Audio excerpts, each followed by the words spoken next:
संकट के बीच बिहार में मानसून सत्र को लेके अब सियासत तेज हो गई है।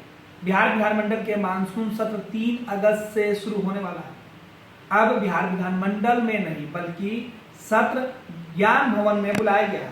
इसे लेकर सियासत खूब हो रही है। सत्ताधारी दल लगातार विपक्ष पे आरोप लगा रहे हैं कि विपक्ष बिना वजह मानसून सत्र को लेकर हाय तौबा मचा रहा है।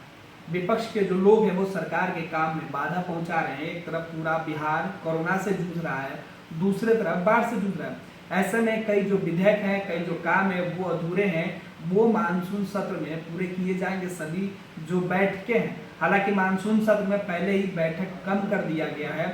ऐसे में सरकार की तैयारी है कि कई महत्वपूर्ण जो बैठकें हैं वो कराई जाए और इसमें कई जो विधेयक है उसे पास किया जाए। दूसरी तरफ विपक्ष का कहना है कि जब पूरा बिहार बाढ़ और कोरोना से जूझ रहा है, ऐसे में मानसून सत्र बुलाने का कोई औचित्य नहीं बनता। हालांकि 16वीं विधानमंडल के जो कार्यकाल है वो सत्र का ये आखिरी मानसून सत्र है। इस साल का ये आखिरी सत्र होगा। इसके बाद नई सरकार का जब गठन होगा तभी विधानमंडल की कार्रवाई हो सकती है। ऐसे में विपक्ष सरकार के ऊपर आरोप लगा रहा है कि सरकार जानबूझ के कई जो विधेयक है वो पास कराने की कोशिश में है, जबकि पूरे लोग जो है बिहार में परेशान रहेंगे। विपक्ष लगातार इस मुद्दे को उठा रही है। विपक्ष के सभी नेता लगातार क्षेत्र के दौरा कर रहे हैं। सरकार हर मोर्चे पर विफल है।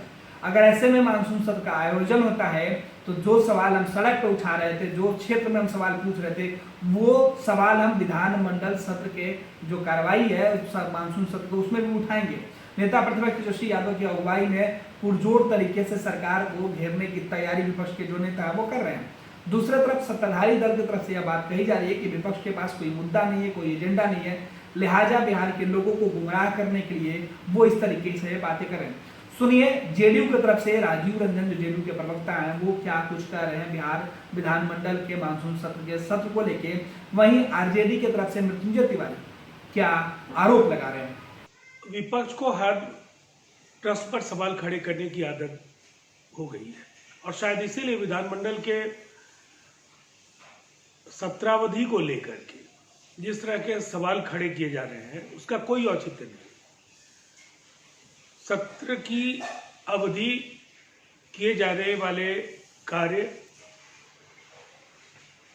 विधायी प्रक्रिया और जन विमर्श से जुड़े जो सवाल हैं उनके आधार पर किया जाता है और इस सत्र की गुणवत्ता बेहतर हो इसके लिए विपक्ष को अपना योगदान देने के लिए तत्पर होना चाहिए।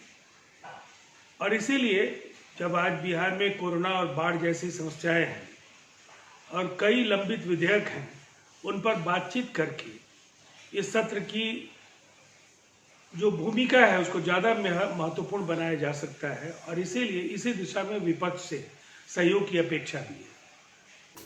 पूरा बिहार कोरोना के कहर से कराह रहा है। दूसरी ओर बाढ़ की विभीषिका से परेशानियों में है। पटना में और स्थिति भयावह है। आए दिन रोज बड़ी संख्या में कोरोना संक्रमित लोग मिल रहे हैं। चारों ओर पटना का इलाका सील किया जा चुका है। ऐसी परिस्थिति में सत्र बुला करके ये सरकार एक तरह से खतरों को दावत दे रही है। सरकार को इस पर गंभीरता से सोचना चाहिए। इस सत्र में राष्ट्रीय जनता दल नेता विरोधी दल तेजस्वी यादव जी ने सड़क से सरकार को घेरने का काम किया। अब सदन में भी घेरने का काम राष्ट्रीय जनता दल करेगी।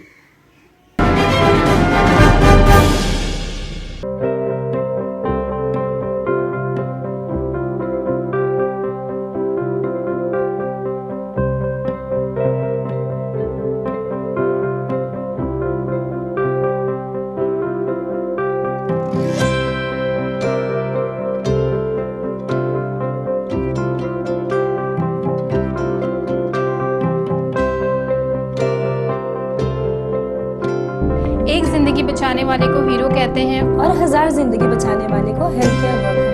Our heart never hardens, our temper never tires. Our touch never hurts. We value what we do. We at Paras work for cause, not for applause. Lockdown के समय, लॉकडाउन के बाद हम हैं आपके साथ।